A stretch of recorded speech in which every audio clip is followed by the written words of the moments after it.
جنہیں تعویذات کی عادت ہو جاتی ہے نا، وہ لکھ کے لٹکا لینے کو کافی سمجھ لیتے ہیں، حالانکہ قرآن آیات کے خود پڑھنے کا جو اثر ہے وہ لکھ کے لٹکانے کا نہیں ہے۔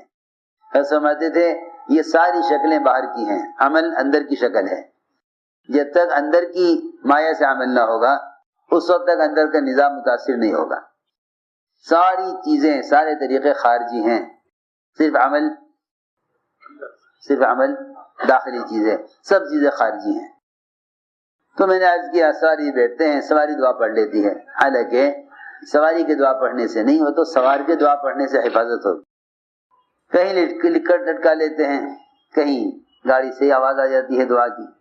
جہازوں میں سفر کرو، اسلامی ممالک بڑے خوش ہوتے ہیں کہ بھئی ہمارے جہازوں میں دعا پڑھی جاتی ہے۔ نہیں، کوئی آدمی بذات خود سب کو دعا پڑھا دے تو یہ تذکیر ہوگی سب کے لیے، اس کا اثر ہوگا، اس سے حفاظت کا وعدہ ہوگا۔ اور اگر مشین دعا پڑھ لے تو اس سے مسافر کو کیا فائدہ؟ تو میں نے عرض کیا کہ ہماری طبیعتیں روایت سے متاثر ہیں۔ حضور اکرم صلی اللہ علیہ وسلم نے ہر موقع کی دعائیں تعلیم دی۔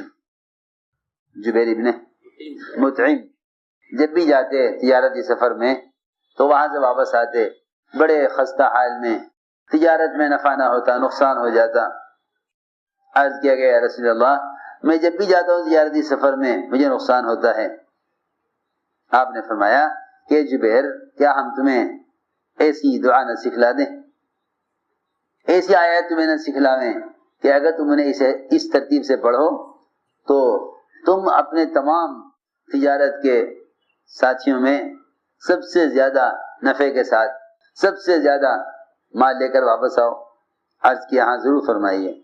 آپ نے فرمایا کہ بسم اللہ الرحمن الرحیم کے ساتھ قل یا ایھا الکافرون اذا جاء اور قل هو اللہ، قل اعوذ برب الفلق، قل اعوذ برب الناس، یہ تمام صورتیں بسم اللہ کے ساتھ پڑھ لیا کرو، اور سب کے آخر میں ایک مرتبہ بسم اللہ الرحمن الرحیم پڑھ لیا کرو جب بھی تم زیارتی سفر میں جاؤ۔ لیکن جب سے میں نے یہ شروع کیا آپ کی مجھ سے ملاقات ہوئی، فرمایا جبیر ابن مطعم اب کیا حال ہے؟ میں نے عرض کیا کہ جب سے میں نے یہ پڑھنا شروع کیا میں اپنے تمام ساتھیوں میں سب سے زیادہ نفع لے کر واپس ہوتا ہوں، سب سے زیادہ نفع لے کے واپس ہوتا۔ جب مادی اسباب کا یقین دلوں پر چھا جاتا ہے تو دعاؤں کا مزاج ختم ہو جاتا ہے۔ میں یوں کروں گا تو یوں ہو جائے گا، میں یوں کروں گا تو یوں ہو جائے گا، میں یوں کروں گا تو یوں ہو جائے گا، اور اللہ تعالیٰ ایسے موقع پہ لا کر نقصان میں ڈالتے ہیں کہ ساری اسکیمیں رکھی رہ جاتی ہیں۔ اس لیے کوئی موقع ایسا نہیں جہاں کے لیے حضور اکرم صلی اللہ علیہ وسلم نے دعا نہ بتائی ہو۔ سفر کی دعائیں تاکہ سفر وہ گناہوں سے محفوظ رہے اور حوادثات سے بھی محفوظ رہے۔ سفر میں دو چیزیں اصل ہیں، ایک حادثے سے حفاظت، دوسرے گناہوں سے حفاظت۔ الراکب شیطان والراکبان شیطانان والثلاثۃ رکب، ایک اکیلا مسافر شیطان اور دو شیطان، تین ہو تو جماعت ہے۔ تو میں نے عرض کیا کہ سفر کی دعاؤں کا اہتمام زیادہ کیا کرو، کیونکہ فرمایا کہ السفر قطعۃ من النار، سفر قطعۃ من النار، کہ سفر جہنم کا ٹکڑا ہے، سفر جہنم کا ٹکڑا۔ حضرت عثمان نے فرمایا کہ اگر یہ حدیث نہ ہوتی تو میں اسے الٹ دیتا، اگر یہ حدیث نہ ہوتی تو میں اس کو الٹ دیتا، کیونکہ اللہ کے نبی نے اسی طرح فرمایا تو یہی زیادہ صحیح ہے۔ اگر یہ حدیث نہ ہوتی تو میں یہ کہتا کہ سفر جہنم کا ایک ٹکڑا نہیں بلکہ جہنم سفر کا ایک ٹکڑا ہے۔ حدیث نہ ہوتی تو میں کیا کہتا؟ جہنم سفر کا ایک ٹکڑا ہے۔ اگر حدیث نہ ہوتی تو میں اس کو الٹ دیتا، یہ کہتا کہ جہنم سفر کا ایک ٹکڑا ہے، کیونکہ حدیث ہے کہ سفر جہنم کا ایک ٹکڑا ہے۔ اگر حدیث نہ ہوتی تو میں یہ کہتا کہ نہیں بلکہ جہنم سفر کا ایک ٹکڑا ہے۔ اس لیے کسی بھی طرح کی سواری ہو، اس سواری کو ہمیشہ اللہ کے قبضے میں یقین کرنا چاہیے، ہمیشہ اللہ کے قبضے میں یقین کرنا چاہیے۔ یہ اللہ رب العزت خود چلا رہے ہیں۔ جہاز میں سفر کر رہے تھے، ایسے طوفان آ گیا، ایسا طوفان کہ سارے جہاز والے چیخنے لگے، اب گرا اب گرا۔ تو وہ عرب پائلٹ تھا، آگے پوچھے کیا کریں؟ ہم نے کہا کہ تم نے جہاز کے اڑنے کے لیے جتنا تمہارا مشینی نظام ہے تم نے صرف اسی کو سمجھا نا، قرآن کی وہ آیتیں کیوں نہیں یاد کرتے جس میں اللہ نے فرمایا کہ جتنی بھی چڑیا سے لے کے راکٹوں تک آسمان اڑنے والی چیزیں ہیں ان کو تنے تنہا اللہ ہی تھامے ہوئے ہیں۔ چڑیا سے لے کے راکٹ تک جو بھی چیز فضا میں اڑنے والی ہے اس کو تنے تنہا اللہ ہی تھامے ہوئے ہیں۔ یہ دونوں قرآن کی آیتیں کیوں نہیں پڑھی تم نے؟ کیونکہ تمہارا سارا یقین جہاز کی مشینری پر ہے۔ دیکھ لو اللہ نے ہوا چلائی، ہمارا جہاز ادھر سے ادھر ادھر سے ادھر۔ أَلَمْ يَرَ إِلَى الطَّيْرِ مُسَخَّرَاتٍ فِي جَوِّ السَّمَاءِ مَا يُمْسِكُهُنَّ إِلَّا اللَّهُ أَوَلَمْ يَرَ إِلَى الطَّيْرِ فَوْقَهُمْ صَافَّاتٍ وَيَقْبِضْنَ مَا يُمْسِكُهُنَّ إِلَّا الرَّحْمَنُ۔ ایک جگہ الا اللہ فرمایا، ایک جگہ الا الرحمن۔ یہ وہ اپنی اس میں ذات سے، اس میں صفات سے وہی تنہ تنہا تھامے ہوئے ہیں۔ جیسے ہی آیتیں پڑھی دو جہاز ایسا ہو گیا جیسے زمین پہ کھڑا ہو، ایسا ہو گیا جیسا بالکل ساری حرکت ختم ہو گئی۔ بات یہ ہے کہ سفر کی دعاؤں کو اہتمام سے پڑھا کرو، ورنہ یہ اونٹ کی سواری پر شیطان سوار ہوتا ہے۔ اگر دعا کا اہتمام نہ کیا جائے، اونٹ کی سواری ہوا کرتی تھی، اور کیونکہ اونٹ بنا ہی شیطان کے خلاصے سے ہے، اس لیے ساری حرکتیں اونٹ کے اندر شیطان والی ہیں۔ کینہ اس کے اندر، غصہ اس کے اندر، بدلہ اور انتقام کا مزاج اس کے اندر، پھر سواری ہے کبھی تک جائے۔ اس لیے فرمایا اللہ ہی ہے جنہوں نے اس کو ہمارے لیے مسخر کیا ہوا ہے، ورنہ ہمارے قابو میں آنے والی نہیں تھی۔ کہتے ہیں ابو لاس خزاعی کہ حضور اکرم صلی اللہ علیہ وسلم نے ہمیں صدقے کے اونٹوں میں سے اونٹ دیا حج کے لیے۔ ہم نے عرض کیا کہ یا رسول اللہ، ہمارا خیال تو یہ ہے کہ یہ ہمارا بوجھ اٹھا نہیں سکے گا، یا یہ سواری ہمارے لیے کافی نہ ہوگی۔ آپ نے فرمایا جتنے بھی اونٹ ہیں ان اونٹوں کی کوہان پر یا ان اونٹوں کے اونچے حصے پر ایک شیطان مسلط ہوتا ہے، لہذا تم اللہ کا نام لے لیا کرو جب ان سواریوں پر سوار ہوا کرو، جیسا اللہ نے تمہیں حکم دیا ہے کہ یہ تم سواری پر سوار ہوا کرو، دعا پڑھ لیا کرو، پھر اللہ رب العزت اس کو تمہارے لیے ایسا تابع کر دیں گے کہ تم جس طرح چاہو ان سے خدمت لو۔ فرمایا کہ پھر اللہ کے حکم سے یہ سواری تمہیں اٹھاوے گی۔ ابن عباس فرماتے ہیں رضی اللہ عنہما کہ حضور اکرم صلی اللہ علیہ وسلم نے ان کو اپنی سواری پر پیچھے بٹھایا۔ جب آپ سواری پر سیدھے ہو کر بیٹھ گئے، آپ نے 3 مرتبہ اللہ اکبر اللہ اکبر اللہ اکبر فرمایا، اور 3 مرتبہ سبحان اللہ فرمایا، اور 1 مرتبہ لا الہ الا اللہ فرمایا۔ پھر آپ سواری پر بیٹھنے کے بعد سواری کے اوپر لیٹ گئے، یعنی آگے کی طرف جھک گئے سینے کے بل۔ پھر آپ مسکرائے، ہنسے آپ، پھر ابن عباس کی طرف متوجہ ہوئے، فرمایا کہ جو بندہ اپنی سواری پر سوار ہوتا ہے اور اس طرح دعا پڑھتا ہے، اس طرح میں نے دعا پڑھی ہے، اللہ تعالیٰ اس کی طرف متوجہ ہو کر اس طرح ہنستے ہیں جس طرح میں تمہاری طرف دیکھ کر ہنسا ہوں۔ اللہ اس طرح مسکراتے ہیں دیکھ کر، خوش ہوتے ہیں کہ میرے بندے نے دعا مانگی، میں نے سواری اس کے لیے مسخر کر دی، اس پر اللہ خوش ہوتے ہیں۔ ابو اسامہ اپنے والد سے عقل کرتے ہیں کہ میں آپ کا ردیف تھا، ردیف کہتے ہیں سواری پر ساتھ بیٹھنے والے کو، ہمارے اونٹ کو ٹھوکر لگی تو مجھے غصہ آیا، میں نے شیطان کو گالی دی، میں نے شیطان کو کہا ہلاک ہو جاوے شیطان، ہلاک ہو جاوے شیطان۔ آپ نے فرمایا کہ یوں نہ کہو، ورنہ شیطان تمہارے اس طرح کہنے سے خوشی میں پھول کر اتنا بڑا ہو جائے گا جتنا بڑا کسی کا بڑا گھر ہوتا ہے، پھول کر خوشی میں بڑا ہو جائے گا.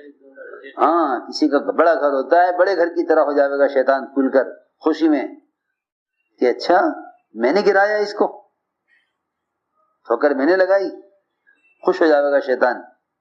ہم پتہ نہیں کتنی چیزیں ایسی پیش آتی ہیں کہ ایسے شیطان کو گالی دے کے فارغ ہو جاتے ہیں. میں نے کہا تعیس الشیطان، آپ نے فرمایا کہ یوں مت کہو، اگر تم ایسا کہو گے تو شیطان خوشی میں پھول کر گھر سے زیادہ بڑا ہو جائے گا اور یوں کہے گا کہ میری طاقت ایسی ہے کہ میں نے اس کی سواری کو ٹھوکر لگا دیا، گرا دیا. لیکن کہو بسم اللہ، ٹھوکر لگے تو بسم اللہ کہو. بعض لوگوں کی عادت ہوتی ہے اچانک بریک کر آ گیا، اچانک کوئی بات، بسم اللہ بسم اللہ بسم اللہ. اللہ تعالیٰ فوراً حفاظت فرماتے ہیں. اور جب ذرا ہائے ہائے کرتے ہیں نا، ہائے ہائے، جس کام میں فوراً بسم اللہ کہہ دو، اللہ تعالیٰ کی قدرت فوراً آڑے آ جاتی ہے حفاظت کے لیے.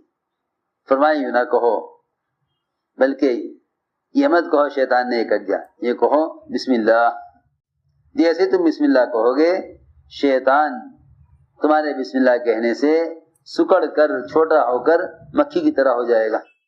انس بن مالک فرماتے ہیں کہ حضور اکرم صلی اللہ علیہ وسلم جب کسی زمین میں اونچی جگہ پر چڑھتے تو فرماتے اللہم لک الشرف وعلی کل شرف، اے اللہ آپ ہر بلند جگہ سے زیادہ بلند تر ہیں، آپ ہر بلند جگہ سے زیادہ بلند ہیں اور آپ کا ہر حال میں شکر ہے. ایک روایت میں ہے حضرت انس فرماتے ہیں کہ جب ہم کہیں اترتے ٹھکانہ، کہیں کسی منزل پر اترتے تو ہم کجاوے کھولتے ہوئے بھی تسبیح پڑھتے رہتے تھے زبان سے. عوف کہتے ہیں کہ عبداللہ بن مسعود رضی اللہ تعالیٰ عنہ جب اپنے گھر سے نکلتے تو یہ کہتے ہوئے نکلتے بسم اللہ توکلت علی اللہ لا حول ولا قوت الا باللہ. کعب قرظی کہتے ہیں کہ قرآن میں اس کا حکم ہے ارکبوا فیہا بسم اللہ، یعنی جب تم سواری پر سوار ہو تو بسم اللہ کہہ لو، ارکبوا فیہا بسم اللہ. وقال ارکبوا فیہا بسم اللہ مجراہا مرساہا، کہ جب سواری پر سوار ہو تو بسم اللہ کہہ لیا کرو. یہ قرآن میں اس کا حکم ہے ارکبوا فیہا بسم اللہ. اور کہو علی اللہ توکلنا. وقال ارکبوا فیہا بسم اللہ مجراہا مرساہا، کہ جب سواری پر سوار ہو تو بسم اللہ کہہ لیا کرو.